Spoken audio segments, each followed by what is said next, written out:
brzo odigra po tim koridorima sa jedne i sa druge strane, a sada će Zvezdin bek imati posla. Di Marija, šansa je i gol! I pogodak u 9. minuti. Od starta Benfica opasnija i evo ranoga vodstva. Strijelac sa brojem 17, Kerem Aktürkoğlu.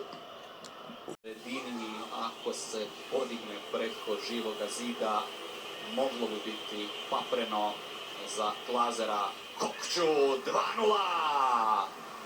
Senzacionalno je pogodio Orkan Kokču, neobranjivo. Rekao sam da je pozicija gotovo pa idealna za jednog plemenitog izvođača, a ta je sa brojem 10 Kokču.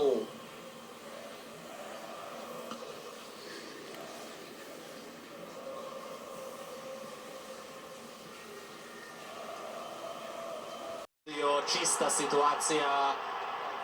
I evo pogotka za Crvenu zvezdu. Zabit će Felicio Milson. Veliki nered napravio je Šerif Ndiaye.